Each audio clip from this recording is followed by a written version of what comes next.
গাটা কেমন ছমছম করে উঠছে। So hey guys, welcome to my new blog. তোমরা দেখছো বং ব্লগার কার্তিক। তোমাদের আমার এই চ্যানেলে তোমাদেরকে অনেক অনেক স্বাগত। তো গাইজ, আজকে এক জায়গায় যাচ্ছি। তো কোথায় যাচ্ছি না যাচ্ছি তোমরা ভিডিওটা দেখতে থাকো, খুবই ভালো লাগবে। খুবই ভালো জায়গা তোমাদের জন্য, সুন্দর জায়গা। তোমরা দেখলে তোমাদেরও খুব ভালো লাগবে। তো তোমরা ভিডিওটা অবশ্যই ফার্স্ট থেকে লাস্ট পর্যন্ত দেখতে থাকো। তো গাইজ, ফাইনালি আমাদের টোটো চলে এসছে। এটা হচ্ছে আমাদের টোটো। আমরা এখন এই টোটো করেই যাবো। তো তোমরা ভিডিওটা পুরো দেখতে থাকো। মাঝখানে মাঝখানে একটু করে ক্লিপ তোমাদের দেখাবো।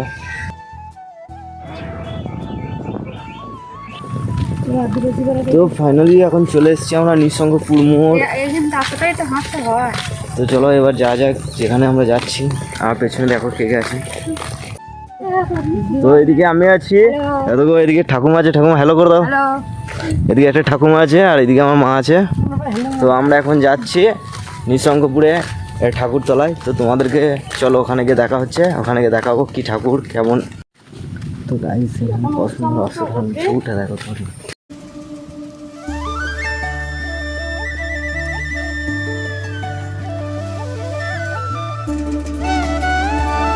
এখানে চারিদিকে শুধু আম গাছ আর আম গাছ।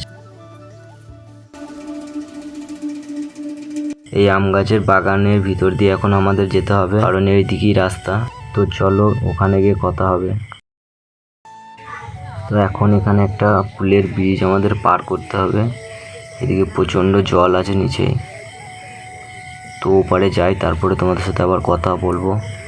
এখন পুলটা পার হই আমরা। তো গাইস, ফাইনালি চলে এসেছি মন্দিরে। তো তোমরা দেখো এখানকার জায়গাটা আমার প্রচণ্ড ভালো লাগে। আমি যখনই আসি না, আমার মনটা এখানে অনেক ভালো লাগে, কারণ এখানে জায়গাটা প্রচণ্ড ভালো। এখানে আমি অনেকবার এসেছি। এই জায়গাটা খুবই সুন্দর, খুবই ভালো। তো তোমরা যদি দেখো জায়গাটাকে, ঠিক আছে, জায়গাটা তোমাদের কেমন লাগে আমাকে কমেন্টে জানাবে। এখানে আবার দেখো চারিদিকে শুধু বাঁশ গাছ। এই মন্দিরটা তোমাদের কেমন লাগলো আমাকে কমেন্টে জানিও। এখন চলে এলাম আমরা নিঃসঙ্গপুর আশ্রমে। তো এই আশ্রমে আসার পর দেখি এই জায়গাটা খুবই সুন্দর।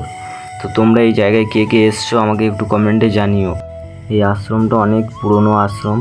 এই আশ্রমে অনেক ঐতিহাসিক জিনিস আছে যেগুলো হয়তো আমি জানি না। আর এদিকে দেখো কত সুন্দর মন্দির। এদিকে শুধু মন্দির আর মন্দির। এদিকে একটা মন্দির, এই মন্দিরটা এখন নতুন তৈরি হচ্ছে। আর এইদিকে যে পুরনো মন্দিরগুলো দেখলে এগুলো অলরেডি অনেক দিনকার, আর এটা এখনই নিউ তৈরি হচ্ছে। এখানকার ভিউটা দেখো কত সুন্দর।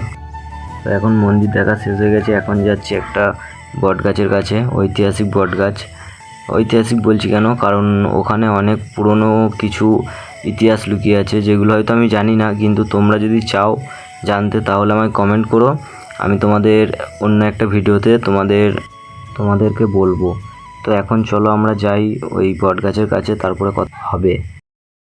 তো এই বট গাছের কাছে আসার পরে গাটা কেমন ছমছম করে উঠছে।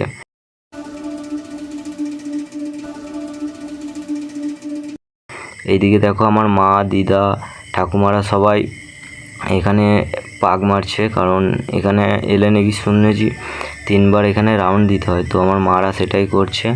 তো তোমরা এই বটগাছ নিয়ে যদি কিছু জানতে চাও তো আমাকে অবশ্যই কমেন্ট করবে, আমি তোমাদের জানানোর চেষ্টা করব।